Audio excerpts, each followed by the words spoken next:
जिल्हा नियोजन समिती 2024-25 या वर्षात बंदरालगतच्या सुखसोयी निर्माण करणे, हे सागरी मंडळाकडील कामांचा आढावा जर घेतला तर अंदाजे 5 कोटी रुपयाची तरतूद प्रशासकीय मान्यता करण्याकरता 24-25 या वर्षात केली होती।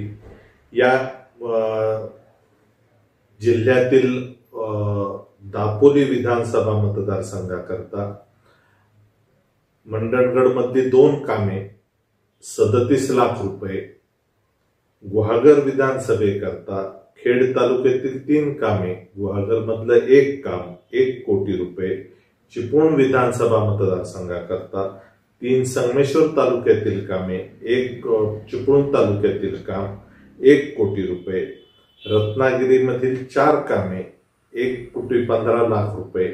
नेहमीप्रमाणे झुकतं माप एखाद्या मतदारसंघाला दिलंच पाहिजे हा निकष जिल्हा नियोजन समितीने ठरवलेला असल्यामुळे राजापूर विधानसभेकरता राजापूर मधील 4 कामे आणि लांजामधील 1 काम असे 1.5 कोटीची तरतूद राजापूर विधानसभेमध्ये करण्यात आली।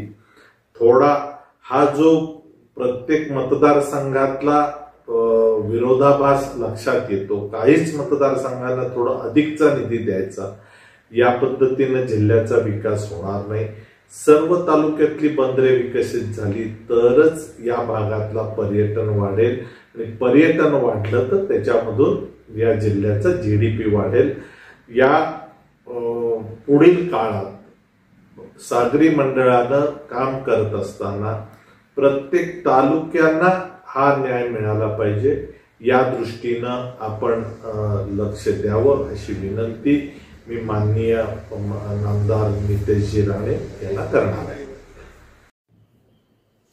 महिला आणि बालकल्याण विभागामार्फत जिल्हा नियोजन समितीच्या 2024-25 या आराखड्यामध्ये जरा बऱ्यापैकी न्याय सर्व मतदारसंघांना दिला गेला।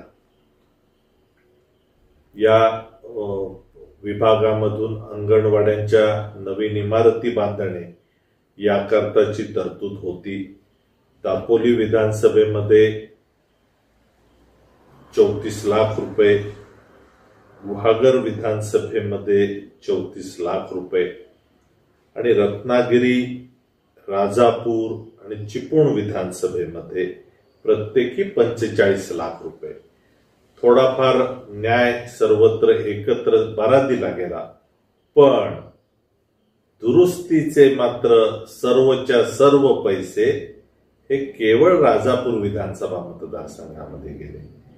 म्हणजे नवीन बांधकामांकरताचा न्याय दिला, पण दुरुस्ती करताचे जे असणारे उपलब्ध असणारे सर्वच्या सर्व पैसे केवळ राजापूर विधानसभेतल्या अंगणवाड्या दुरुस्त केल्या। कारण एकाच तालुक्यात इतक्या अंगणवाड्या दुरुस्त झाल्या, पण बाकीच्या तालुक्यांमध्ये अंगणवाडी दुरुस्ती करता 0 पैसे मिळाले। नियोजनामध्ये प्रत्येक ठिकाणी कुठेतरी चूक तयार करता येईल किंवा एका बाजूला कंत्राटदारांच्या भल्याचं काम नेता येईल, अशा पद्धतीच्या कामातनं सर्व जिल्ह्याचा विकास होणार नाही।